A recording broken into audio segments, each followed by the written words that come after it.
Amazing. Well, without further ado, I think we'll get started. It is wonderful to see you all. Give me a thumbs up if you can hear me okay. Fantastic. My name is Nicola Murphy. I'm the head of microlearning instructional design at Gnowbe, and part of our commercial team. It is so wonderful to have you here for our annual conference. We're looking forward to hearing from our speakers today. They are incredible, very experienced.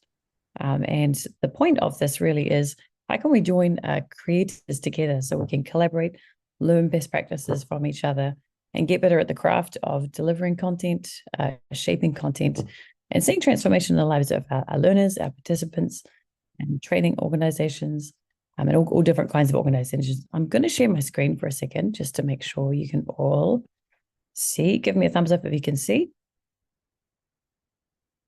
Fantastic. This is a bit of a debut. We're very excited about this one. This is a new landing page, is a customized landing page that we have for which we're going to use to house all of our programs for today's day one of the Create Conference for Gnowbe. And if you could scroll down here, you can kind of see that there's the ability to be able to customize things. We've got a logo in there, we've got a banner, and we've got our 3 programs. Now, you guys probably would have seen the pre-session program. They gave us a really great idea about, hey, what is it that you're hoping to actually get or learn, walk away with from this conference. It's really important to us that you don't just come in and not get what you're looking for. So that allows us to tailor content to you and hopefully answer some of the bigger questions that we have in and around the topics that we're going through today. You can see there's announcements down there. So the Zoom link was there. If you look in the chat, there's the program link, and you can see, there's a pop-up of the group wall and things that people have been sharing already. We are going to jump into day one, part one of the conference. And I'm just going to click here for you, and you've got access to it from your calendar, that same group landing page. And what I love us to do is just within that page, the very, very first day, your screen probably looks a little bit like, sorry, give it a second here. It probably looks a little bit like this. So it kind of just gives you the Zoom link, a little bit of an overview of the conference, just in the instance of navigation for some of us who haven't or are not as familiar with Gnowbe. We're going to jump into here. Make sure that you're within the right group. If you jump into the sandbox and you start answering questions as we go through this session today, you'll find that you're the only one answering in there because you'll want to jump into the Global Create Conference, okay? So make sure you're in there because we want to see what you're saying, hear from you and collaborate. So session one, if you're navigating on the left-hand side, you can see that the agenda is in action one. And this just lets you know kind of what the structure of today's conference is actually looking like. So we're going to do a bit of a morning panel right now. Introducing our main speakers for the day, answering some of those bigger industry-wide questions in and around the subjects of employment growth, global connection, work culture. How do we actually do that in a remote working environment? And then we've got a couple of breakout sessions following on from that. Connection points is a really great opportunity for you to actually network with each other. That's the intention of this. It's not just talking heads and look at us. It's how can we actually get you guys cross-pollinating and sharing from each other as well. So stick around for that. There's going to be some cool prizes at the end. Now we're going to jump into session 2. Gnowbe's got this cool ability to be able to actually unlock sessions as we go through. So you'll notice that now panel 1, also the panel discussion, session 2, is now actually available for you to jump on in. Give me a thumbs up if you can actually access it as well. And scrolling down, action 1, session 2. Tell me quickly, how is everybody feeling this morning? Are you ready to go? Are you a bit tired? Are you needing coffee, but you're here for it? Pop in the response that best fits you, and we will click on. I'm going to click this one. This is how I'm feeling this morning, but I'm super excited to be here. So we'll jump on in. Wonderful. I'll give it about 10 seconds or so for those polls just to keep coming up. You can see it's coming up on the screen there, how everybody's feeling. Oh, we've got a few votes just like myself. Who's excited and ready to go? Is that you, Megan? Oh, Joy's ready. She's here for it. That's amazing. All right, give it 10 more seconds. 9, 8. No one needs coffee. That's impressive. Very well done.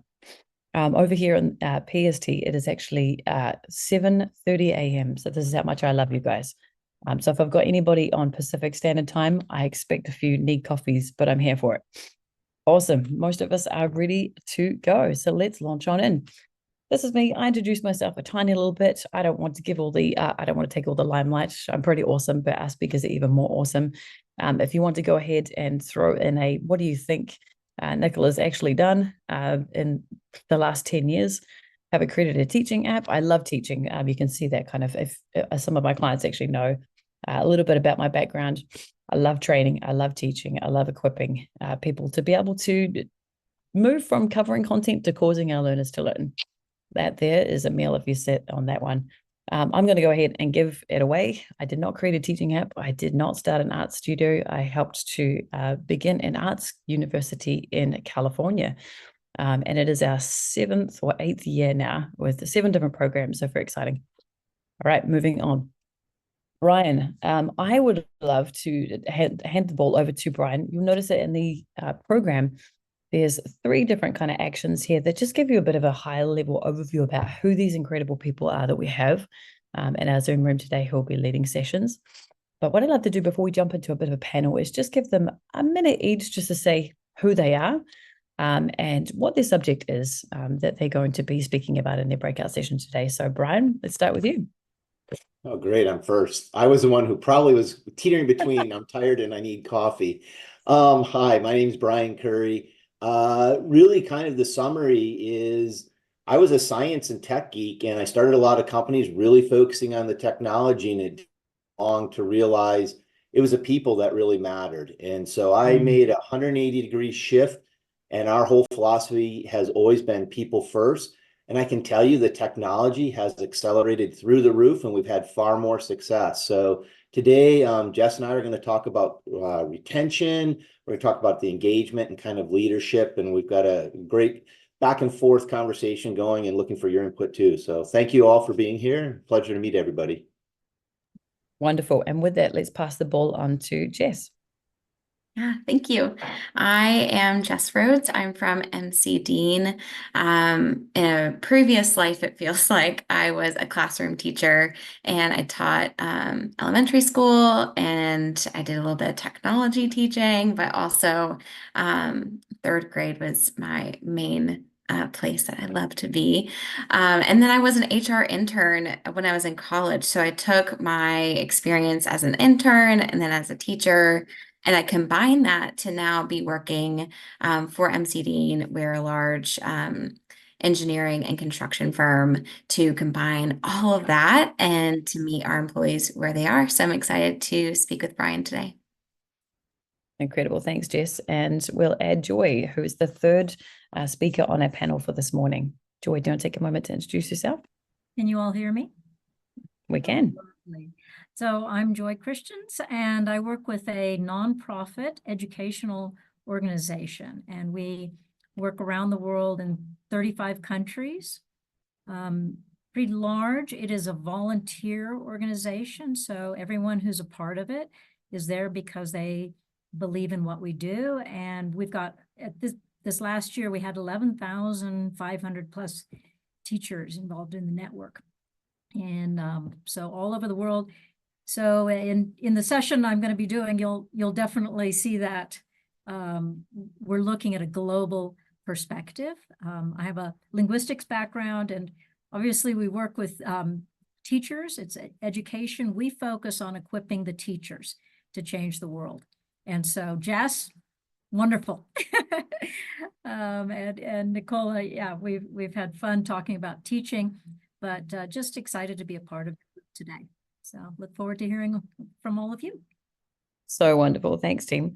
If we can just jump back to the Gnowbe program, just because this is a back and forth interactive conference, you'll notice on session 2, action 6, there is any questions for the panel. I just want to draw your attention to that before I ask a couple of questions. And then I'll be heading over to the group board and kind of seeing what answers you kind of pop in. So, the typical question I'm going to say is I'm just going to throw one out there to start. And this is going to be my question. How do you I want to know, how do you bring people together globally, or maybe how has that shifted since pandemic? I'm very, very curious. How do you actually create a sense of connection, culture, work culture, after pandemic? And I'm going to throw that out for you guys to start with. I'll write my question in. Basically, if I was going to fill it out, I'll be beautifully in a minute, but I don't want to take up your time. I could share that to the group board like so. And my beautiful, intelligent response is going to come up here with all of your ones down below. Okay, so while you're hearing the answer to this first question, feel free to go ahead and type your question in. But I'll stop sharing for a moment because I want to draw attention to our three main speakers. So I'll throw that question over to you. How do you create a sense of culture in a global remote workforce, particularly given that we've had the pandemic? I'm super curious. Well, after that, anyone can take it. Okay, I'll start us. Unless Brian, I saw you come off mute. Do you want to go first? Okay. Okay. So fostering a global community and culture can be so tough in this remote environment, but I think giving people opportunities to connect has been something that I have seen been so impactful. So we have an employee resource group. We call it Women at MC Dean. So just one example where we bring folks together. We have coffee chats throughout the week. So sometimes taking the focus off of just the work, but giving us opportunities to connect. We still talk about work topics. So last week we discussed Power BI and how to use that software, and encourage one another. We have yoga once a month virtually, which is really cool. We do that together. And just an opportunity to connect. So not always focusing on work, but focusing on the people can make that connection and make such a huge impact for the culture of the organization. Maybe I can jump in there, Jess. Completely agree. And it's the community, it's getting people connected. What was interesting when the pandemic hit, we actually had that kind of a global culture already. And we're connecting many countries. Within countries, we're connecting, doing Zoom. And our teachers who were involved with the movement were actually, they were so excited because they were able to turn around and help a lot of school teachers who, if you had children at school at the time, you realized how big of a shift that was. And so our teachers already had that community. They had the network, they had the skills of connecting on Zoom regularly, knowing how to do it. And then they just kind of stepped in and said, let's help everyone else get on board. I think having that infrastructure, we had a couple countries that didn't have that infrastructure when the pandemic hit. And basically had a couple years where nothing really happened. And the countries where we had that infrastructure of regularly meeting for Zoom calls, connecting, WhatsApp, it actually increased the movement at the time of the pandemic. We saw more growth during that time than even before. Wow. Yeah, it's amazing. It's not an easy thing to do, particularly if you've got remote areas, you've got different countries, you've got different time zones, different languages. Trying to get everybody on the same page, in a remote sense is not an easy task, but a really, really important one. So yeah, thank you guys. That's awesome. I think shifting gears just for a second, Brian and Jess, I have a question for you on the subject of employment, retention and growth, because this is what you guys are really all about in terms of the session that you're presenting today. I want to know, how do you keep them? This is my genuine question. I know with Gen Z learners that the research is saying that they've got so many options, but they also are not necessarily as resilient as what we are used to seeing in our workforce. So if they don't like something, they can drop off pretty quickly. They need incentives, they need live feedback in order to stay interested in a job. These are just some of the stats kind of rolling around in my head. how do you keep them? What strategies do you guys use to make sure that you have great staff employment retention? Curious. No, great question. And and so everybody knows kind of my perspective. And I was going to jump in on the last question. I thought, oh, the other two panels have these global companies, so I didn't want to go too much into that. But most of my experience has been small companies, startups, a lot of family-run businesses. So one of the things that we really leverage, because we don't have as much resources, is we really do a lot of empowering of the employees. So we build around projects, give them a voice, and so they actually have that ownership in the companies. I mean, there's also, we can give equity out in a company, which is true ownership, but it really is that having a voice and letting them be part of it. And that ownership seems to hold them a lot better. We couple that with there's a lot of transparency. So again, in a small business, when I walk out of the boardroom, I'll have 2 or 3 people happen to be coming down the hall because they know there was an issue that relates to all of us. And there's that direct question of like, how was this answered? Are we doing this? Are we moving this direction? Because a lot of them had that idea of, we were going to move that in the direction. I go in and sell it. And so they have a vested interest. And I think that's one of the key things, is just that we communicate, and that vested interest and that family feel. It's something that we have an advantage that we can do in a smaller company. So we've had great retention. So.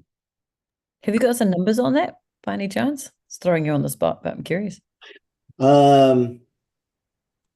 If I go through for the last, 15 years, we've had about 3 companies my wife and I have run. I would say we're under 15% of people that leave us. Wow. They stay the whole time. Now, that doesn't mean we don't fire. I have to admit, it took me a long time, but one of my 360 reviews is always, I hold on to people too long. So we have gotten rid of people that way, but once we have the people, they pretty much stay. And if they do leave, it's because we've actually helped them get their next job. So one of the first things I do when they come to work, I say, what do you want to do? And they say, oh, I want this promotion. I want this. I said, no. What do you want? And we've had people that, I want to become a grant writer for like GE. And we worked with her for 4 years. She came to us from a bartender.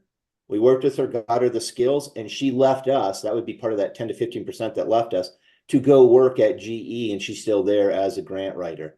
So even our turnover there is because we've almost helped them grow to where they want to be. So we just don't lose people. I love that. So if you want a job, go and work with Brian. No, I'm kidding. Maybe I can hand the ball to Jess, because I know in terms of training and onboarding and development of stuff, I know that comes into the retention equation, right? I wonder if you could speak to that for us a little bit. Yeah, definitely. And I can piggyback off of what Brian was saying of that growth piece. That's what people are looking for more now than the compensation piece. Compensation for so long was number one when we looked at what kept people. But if you look at the data recently that's been released, I think from Gartner and Gallup, it's actually dropped to number 2. And we're looking for growth now. So giving folks opportunities to grow. And that can look like maybe a job rotation or coaching, mentorship, things of that nature. It doesn't have to be a specific program, but those do have such an impact as well, whether that's an on-demand training that you use an outside vendor, or it's something that you create internally for your company. That could be bringing in your values. We have one program that brings all of that together into one place for our superintendents. I'll talk about that during the breakout. But giving them opportunities to grow is what keeps folks. At MC Dean, we have people that have been with our organization for 40 plus years, and actually 20 plus is the norm. That's what we're seeing. And so that's really exciting to see our employees stay with us for such a long period of time. And those employees are in leadership positions now. So having a growth plan, having something structured that they know this is the way I can go, and these are the trainings or the learning opportunities I need to get there. So that can be a helpful tool, is having not just the opportunities, but somewhere they can see how they can move around in the organization makes such a big impact on retaining those employees. Yeah, I love that. And Brian, I'll jump to you in a second, but just a thought that came to me is I worked with a client a few months ago that was doing an onboarding series of programs just through Gnowbe. And I was drilling them down to why, what's the purpose of the content? Because you can so often when you come in, new company, you're inundated with information, right? We all know what that's like. You've got masses of content that you've got to get through, massive information. It's like a fire hose. And sometimes less is actually more. That's always the challenging question. And in the sense, I drilled him down to what's the heart of this content. He's like, I have a disconnected workforce and they don't know how to actually, they don't know who to report to, they don't know who to talk to because they're all working from home. How do I actually get them together on the same page so that they feel set up for success and actually stay in the life of the company for a long time? And it all boiled, but the whole point of the content when it drilled down to it was I need them to know who they can reach out to in the early weeks of being in the company. I think Joy you could probably speak to this a little bit as well before Brian jumps in. Just the how essential it is to make opportunities for them to actually grow, but then alongside that, make them also feel connected. Because if we don't meet those kind of basic needs, then do you know what I mean? It's kind of you need to get that piece sorted out before you can add the growth opportunities. I'll let you guys. I'll hand it over to you for a minute. Did you want me to jump in before Go for Brian? it. Yeah. Okay. As Jess was talking about that, I was thinking, yeah, it's both what Brian and Jess said, that it's that ownership and the growth. And, we look a lot at life change. We have teachers who travel on the weekends to other cities to find other teachers to be involved because they so believe in what they're doing and they're so excited about it. And if you know the lifestyle of a teacher, for them to give up the very little free time they have to go get others engaged, it means they really believe in it. Not just believe in it, but it's changed their lives. This has made a difference in their lives. And so I think, obviously a nonprofit is a little different than a business corporation, but I think the same principle applies. Is that growth, seeing this is changing who I am. And that's what people want, to be in a place where they see themselves grow and change and are excited about it. And then something that they believe in. So, over to you, Brian. Good. Sorry, I actually forgot that I was a panelist and I was so excited by Jess's answer. I had a question for her, so I can save my question for later, but so apologize. No, that's really funny. I just want to draw the attention to the group board for a second because I can see Isaac's got a great question in here, and I'll just put it on the screen because some of us are visual and some of us are audio. So let's cater to both, right? So the question is, how do you recommend engaging a company where the values, well stated, are not lived and experienced throughout all the departments, divisions, etc., especially in a hybrid environment that still has a strong in-office culture, but a weaker remote culture? Woo! Who wants to take that one?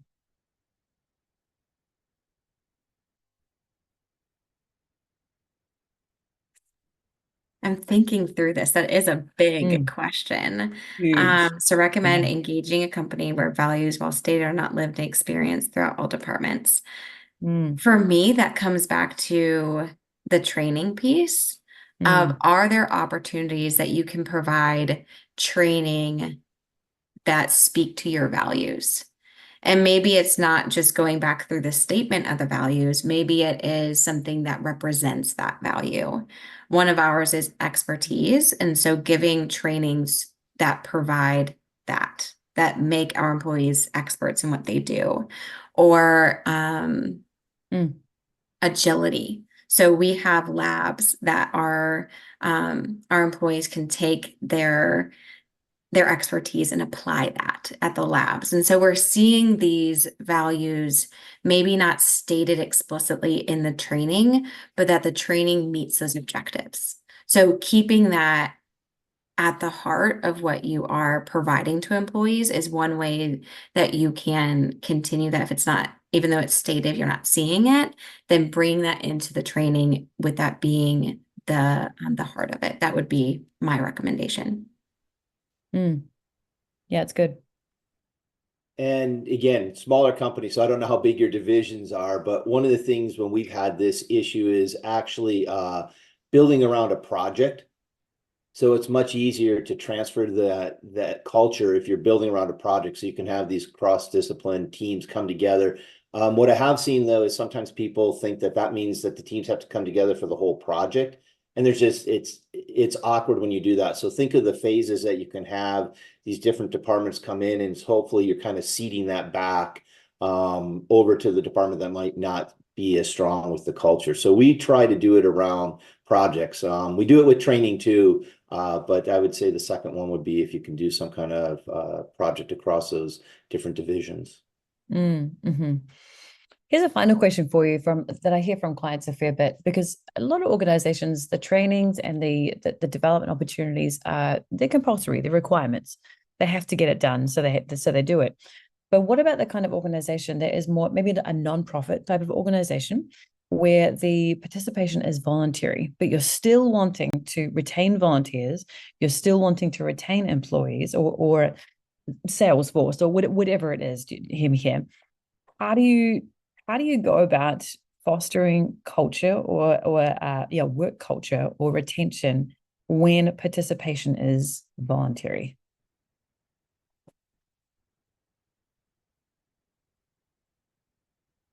Anyone want to take that one? You know, I think it's the life change, and putting them next to people that are experiencing that life change as well. It creates that desire. If wow, I see what you're doing. I see what this brings to your life, and I want to be a part of that. Community is essential. Again, come to the session where we talk about community, but I think that really is a key part. And then also picking sort of champions and investing in them. That mentoring aspect is identifying the people who really embody those values and equipping them to pass it on to others. Just even the word volunteer, we don't even use that. I think it's they own the vision, and so we just right at the beginning focus on that, and really people either want to be a part of it or they don't. We sort of have that early selection where people decide if they want to be a part of it. They're really committed. Later, you see others watch them, have time to interact with them, but it's really it's about people choosing that this is what I want to be a part of. That's good. That makes sense, but I was going to say, adding on to that as well, it makes the need for making your content effective, engaging, kind of knowing we would call it knowing your audience, all the more important when participation of content is voluntary. I'm just looking at time here. We're just about ready for our very first break. So if I can share the screen for a second and just orientate us. There's a section down here in the program for you to be able to just kind of type in what your key takeaways were from this panel. Obviously, if you have more questions, this is a living program. What does that mean? That means you're actually able to jump in at any time, continue to ask those questions, post them down below like these guys have, and other participants and ourselves will jump in there and answer those for you. But we would love to know kind of what your key takeaways are. If you've got a quick second just to throw that in.